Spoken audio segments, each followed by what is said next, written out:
All right, so let's jump into this deep dive. Yeah. Today it's something pretty universal, and we all probably have some personal connection to it. We're going to explore Mother's Day, Okay. but we're not just going to, talk about flowers and Hallmark cards and all that. We really want to take a deep dive into its global significance. Well, it's good.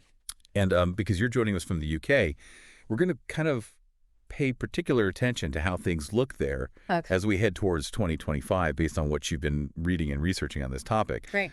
Our mission here, like with all of our deep dives, is to uncover the essence of this holiday. It's at the heart of it, and then explore all the different ways it's celebrated around the world, from like the personal to the global. Yeah.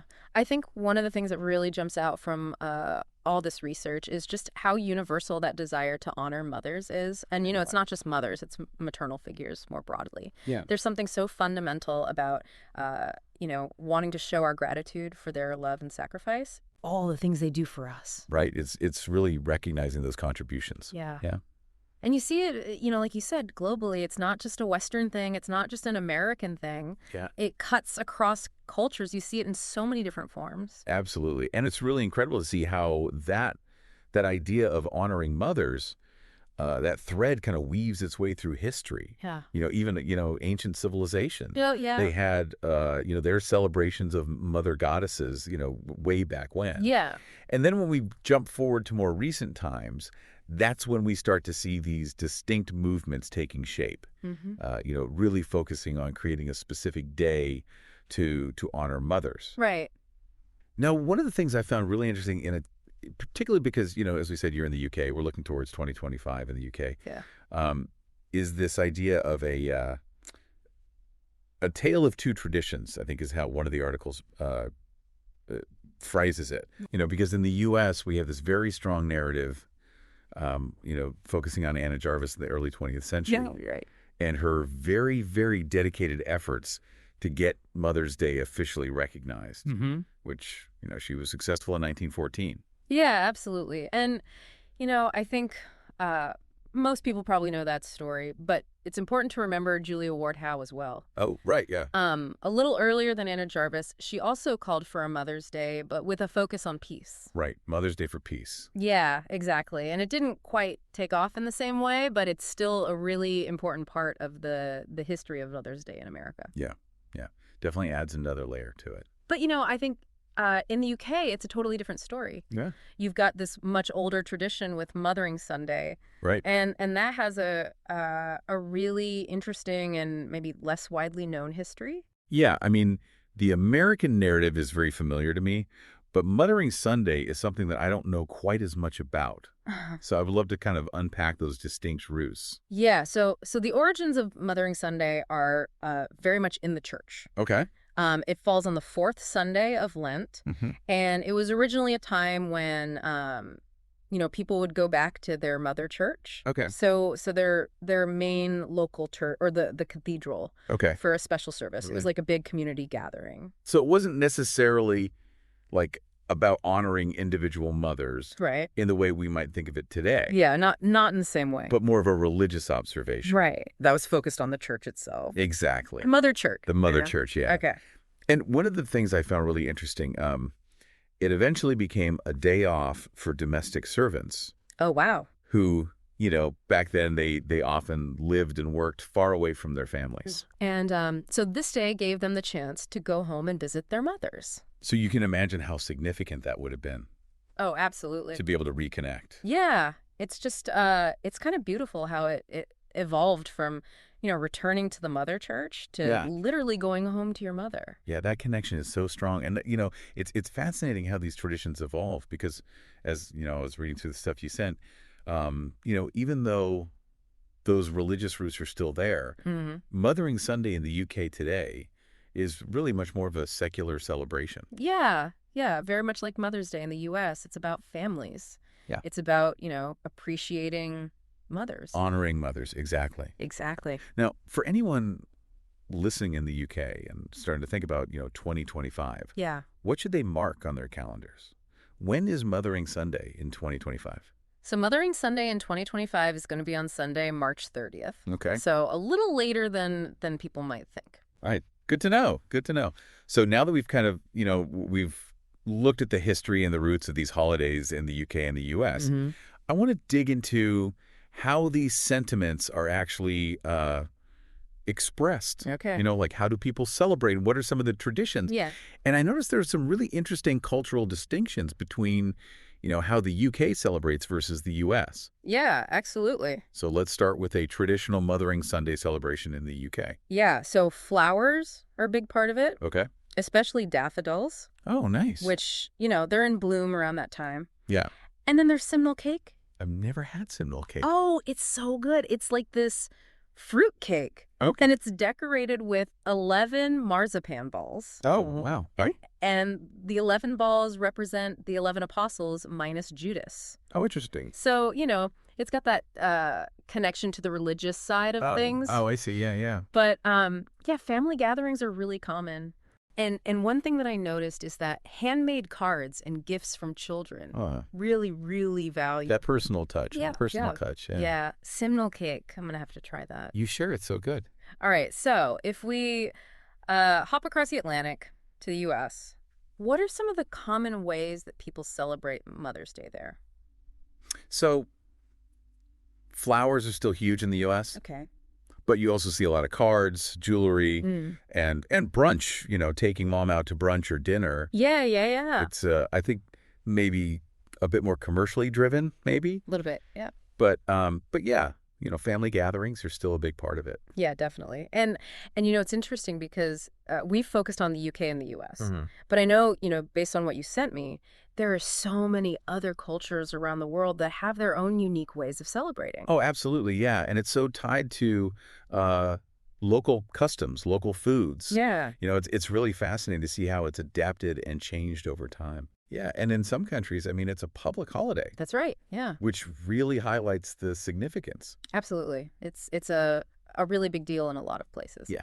And that kind of brings us to something that I saw come up a lot in the research. Okay. Which is this idea of the commercialization of Mother's Day. Yes. It's become such a huge event for retailers. Yeah. They're pushing flowers, they're pushing gifts.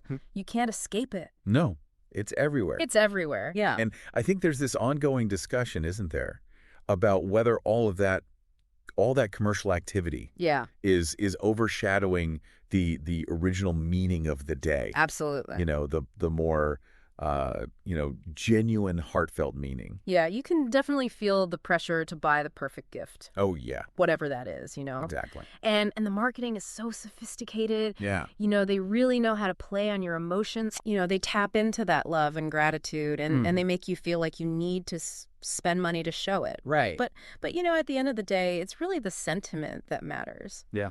It doesn't have to be about spending a lot of money. Exactly. It's about showing that you care. And I think that's a really good segue into the power of personal touch. Yeah. Because in a world where everything is, mass-produced, those really thoughtful gestures, I think, carry so much more weight. Oh, absolutely. Like a handmade card. Yeah. Or something that you put your time and energy into making. Yeah, or, baking something. Yeah. Taking the time to make someone's favorite treat. Yeah. Those things mean so much more than something you just bought at the store. Yeah. And one thing that came up a lot in what you sent me was the importance of spending quality time together. Yeah. Whether it's a meal or going for a walk. Yeah. Or just having a conversation. Yeah, just being present. Being present, yeah. That's what really matters. Yeah. Time is so precious, right? It is. And to give someone your time and your undivided attention, that's really a gift. It is. It's a huge gift. So we talked a little bit about, commercialization, but I think another really interesting aspect of how we celebrate Mother's Day is how the digital age has influenced things. Oh, yeah. Because it feels like there's been such a huge transformation just in the last few years. Absolutely. So what are you seeing in terms of the digital age and Mother's Day? Well, I mean, social media is a huge part of it now. Yeah. You see all those messages. Yeah. And, people posting pictures. Yeah. And then you have virtual celebrations, which have become really important for families that are spread out. Right. They can't be together in person. Yeah. So they do Zoom calls. Yeah. and things like that. And of course, online shopping, you can send gifts from anywhere. Yeah. Even at the last minute. Yeah, for sure. For sure. It's almost like a double-edged sword, right? It is. Because on the one hand, you have these incredible tools Yeah. that allow us to connect with people and express our feelings, Yeah. even when we can't be physically present. Right. But then there's also this risk, I think, that those online gestures sometimes can feel a little bit less personal, or less immediate. I agree with that. Yeah. So how do we kind of balance those things? I think it's about being intentional, Okay. even when you're using digital means. Yeah. So, maybe instead of just a quick text message, Yeah. you record a video message. Right. Or you choose a gift online, but you write a really heartfelt message to go with it. Yeah. Really put that thought into it. Yep. Yeah. That makes a huge difference. Now, one of the really important points that I saw come up in all of this research is how the definition of motherhood is evolving and how it's becoming so much more inclusive. Yeah, absolutely. And I think that's really important to reflect on, especially as we're talking about Mother's Day. Yeah, it's not just about the traditional nuclear family anymore. Yeah. We need to recognize the strength and resilience of single mothers, the love of adoptive mothers, the selflessness of foster mothers. Absolutely. And the incredibly important role that grandmothers and aunts and other maternal figures play. Yeah. They provide so much love and support. Yeah. So Mother's Day, in its true spirit, it needs to include all of those women. Yeah, it's about celebrating that essence of mothering, right? Yeah. That nurturing and caring role. Exactly. Regardless of who provides it. Exactly. So as we're kind of, wrapping up this deep dive and looking ahead to 2025, Mothering Sunday in the UK on March 30th. Yeah. And all the other celebrations of Mother's Day around the world. Yeah. What would you say are some of the key takeaways for our listeners? I think the most important thing is to be really thoughtful. Okay. Really consider the person that you're honoring. Yeah. Think about their interests, their personality. Yeah. And prioritize spending quality time with them if you can. Yeah. And just make sure that your expressions of appreciation are genuine. Yeah. And come from the heart. So it's about moving beyond, just those expected gifts or societal expectations. Yeah. And really seeing the individual. Exactly. Yeah, and appreciating their unique contributions. Yeah. Well, this has been a really insightful deep dive. I think it's clear that Mother's Day, whether we're talking about Mothering Sunday in the UK or all the other ways it's celebrated around the world, it's such a significant occasion. Yeah. And it really underscores that fundamental bond between mothers and their children. Absolutely. And, despite all the different traditions and the commercialization that we talked about, at its core, it's about celebrating love and support. It is, yeah. It's really beautiful how how these traditions have evolved. Yeah. From ancient times to today. Yeah. But they still hold on to that core sentiment. Yeah. Gratitude, love. Yeah. It's really powerful. So as we bring this deep dive to a close, I want to leave you with one final thought. Okay. Given everything we've discussed, all the different origins of Mother's Day, Yeah. the ways that we express appreciation today, how can you honor the maternal figures in your life Yeah. in a way that truly resonates with that spirit of gratitude, in a way that moves beyond maybe the conventional expectations, Yeah.